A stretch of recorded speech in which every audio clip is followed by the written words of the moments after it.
19 मार्च 2012 से जंतर मंतर पर 509 साथी अनिश्चितकालीन अनशन पर बैठे और इनके समर्थन में देश के कोने कोने से आए लगभग 20,000 लोग धरने पर बैठकर सरकार के सामने ये मांग रखी कि एमएलएम पर जल्द गाइडलाइन जारी किया जाए और आरसीएम को सम्मान पूर्वक चालू करवाया जाए।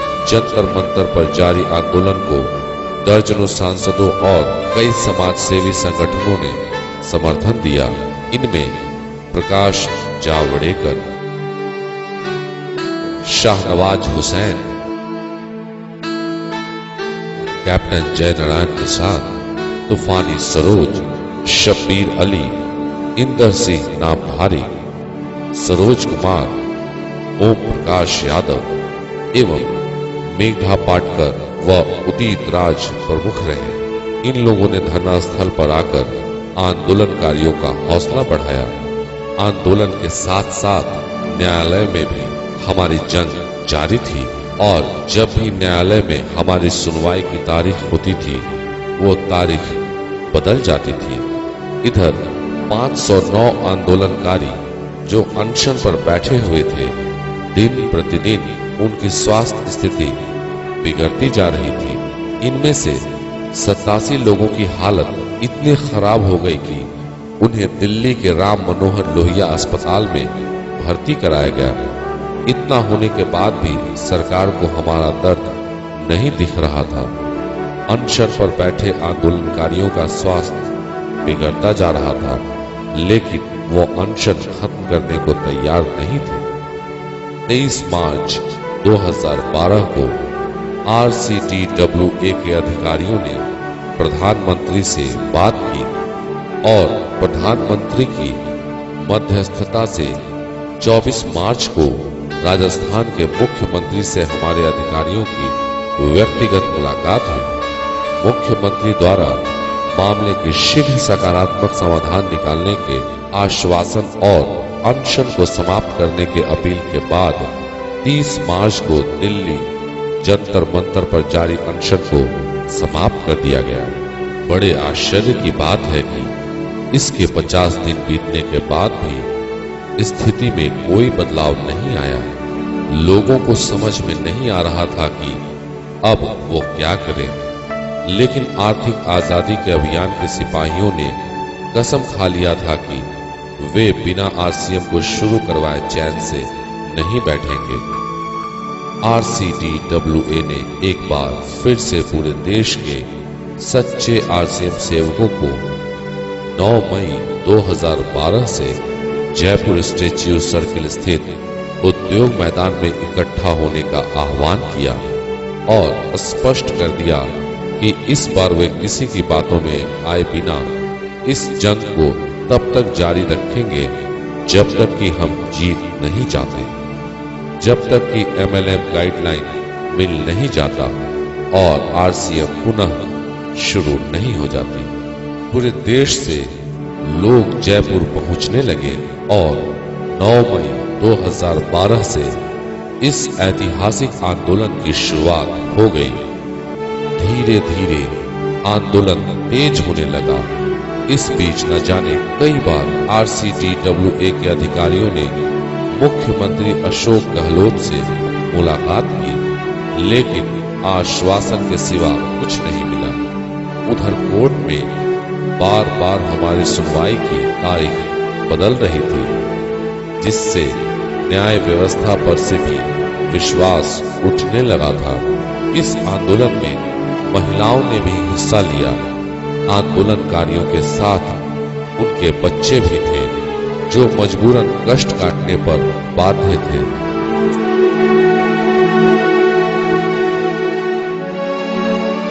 सरकार की हठधर्मिता से इनकी पढ़ाई लिखाई बाधित हो रही थी और इनका भविष्य खराब हो रहा था। जैसे जैसे दिन गुजरते जा रहे थे, सरकार के साथ साथ प्रकृति भी इन आंदोलनकारियों का इम्तिहान ले रहा था। 9 मई 2012 को शुरू हुआ आंदोलन जून माह में प्रवेश कर चुका था और पूरे जोशो जुनून के साथ जारी था।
आंदोलनकारी इस बीच अपने खून से अपनी दास्तां पोस्ट कार्ड पर लिखकर मुख्यमंत्री, प्रधानमंत्री के अलावा कई जगह भेजते रहे, लेकिन कोई नतीजा नहीं निकला।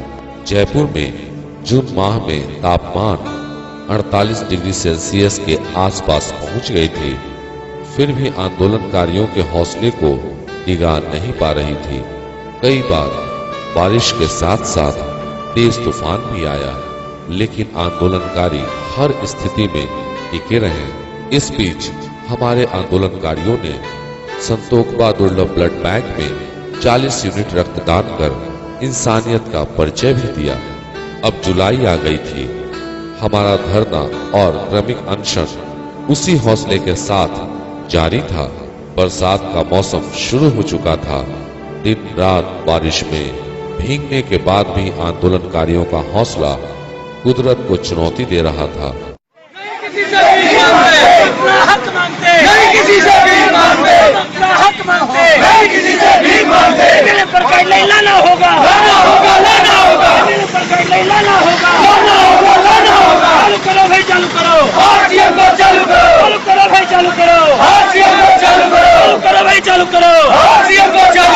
राजस्थान सरकार मुर्दाबाद, मुर्दाबाद, मुर्दाबाद। राजस्थान सरकार मुर्दाबाद, मुर्दाबाद, मुर्दाबाद। रोजी रोटी दे न सके जो, रोजी रोटी दे न सके जो, रोजी रोटी दे न सके जो, सरकार निकम्मी है, जो सरकार निकम्मी है, रोजी रोटी दे न। उनका जज्बा ये चीख चीख कर कह रहा था कि प्रलय ही क्यों ना आ जाए, बिना इस लड़ाई को जीते हुए यहाँ से जाने वाले नहीं हैं।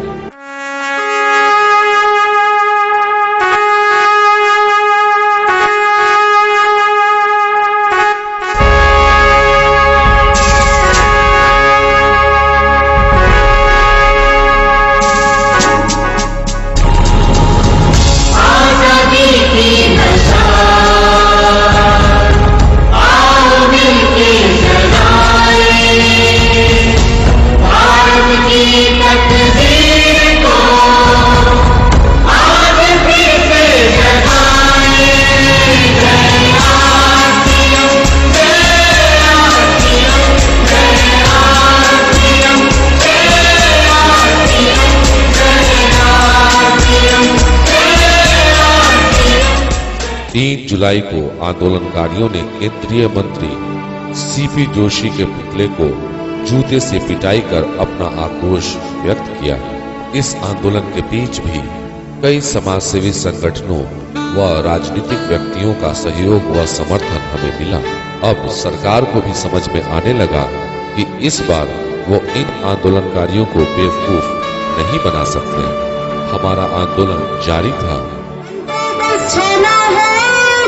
जाना है हमको बस बेहोशियार और शुभ कर्मन से इस बीच मंगलवार 10 जुलाई 2012 को आंदोलनकारियों को ये खबर मिली कि 7 माह से जेल में बंद आरसीएम के 3 कर्मचारी राजकुमार माली जी, अशोक दीक्षित जी, और अरुण श्रीवास्तव जी की जमानत हो गई है। ये लोग हमीरगढ़ पुलिस द्वारा छापे की कार्रवाई के दौरान गिरफ्तार किए गए थे। साथ ही साथ त्रिलोक चंद्र छाबड़ा जी और सौरभ जी को जयतारण वाले मामलों में जमानत के अलावा कई मामलों में समझौते भी हो गए। एक साथ इतनी सारी सकारात्मक संदेशों को सुनकर आंदोलनकारियों में खुशी की लहर दौड़ गई। 11 जुलाई 2012 को जब ये तीनों कर्मचारी जेल से बाहर निकले तो आंदोलनकारियों ने जेल के बाहर फूल मालाओं से इनका स्वागत किया। आंदोलनकारियों की मांगे थी कि सरकार MLN पर गाइडलाइन जारी करे और RCM की वितरण व्यवस्था को पूर्ण रूप से बहाल किया जाए। सरकार ने एक चाल और चली, उसने गाइडलाइन भी बना दी, लेकिन उस गाइडलाइन का पालन करते हुए RCM कभी शुरू नहीं हो सकती थी। हमारे वकील ने इस गाइडलाइन पर असहमति जताते हुए अपने स्तर से गाइडलाइन की रूपरेखा तैयार कर सरकार को दी। 29 अगस्त को गुस्साए आंदोलनकारियों ने CP जोशी का पुतला फूका। इस दिन CP जोशी का जन्मदिन भी था। हमारा आंदोलन मई से अगस्त महीने में प्रवेश कर गया था, लेकिन आंदोलनकारियों के चेहरे पर मायूसी तक नहीं थी। का कारण था आज से दुखदाई, अंतिम सघन परीक्षा का कारण था आज से दुखदाई। अननीति सरकार यहाँ की देख न पाई क्षमता को, इसको पता नहीं था कि 9-8 महीने तक क्रांतिकारी आंदोलन करेंगे।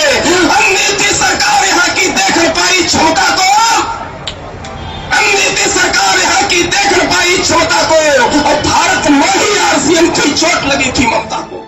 आंदोलनकारियों ने सरकार को रिझाने के लिए कई बार मौन धारण तो कई बार सिर भी मुड़वाया। आंदोलनकारियों द्वारा कैंडल मार्च और उस मशाल जुलूस को भला कौन भूल सकता है, जिसमें आंदोलनकारी भारत मां की जय के नारे लगा रहे थे।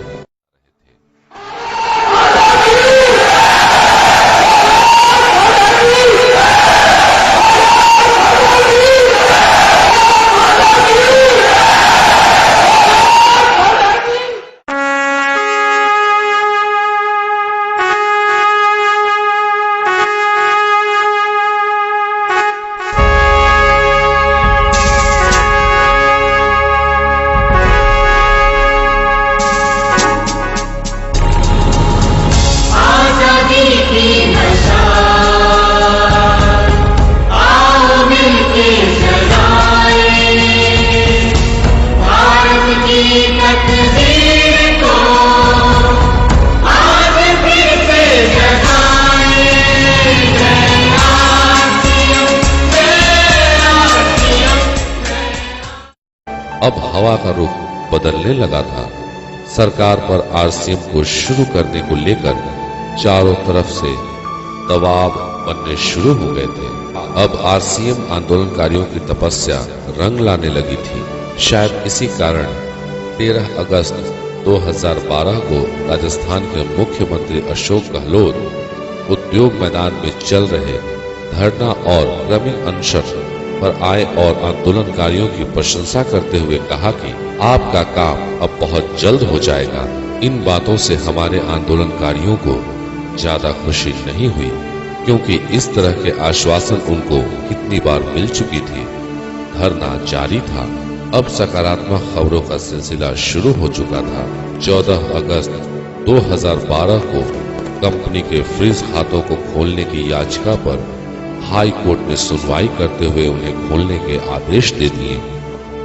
15 अगस्त 2012 को आंदोलनकारियों ने आंदोलन स्थल पर ही झंडा फहराया। 4 माह तक अलग अलग भाषा, अलग अलग धर्म और देश के अलग अलग हिस्सों से आए लोगों का अपने हक के लिए आपसी प्रेम और भाईचारे के साथ बिना किसी आपसी मतभेद के जंग लड़ना कभी भुलाया नहीं जा सकेगा।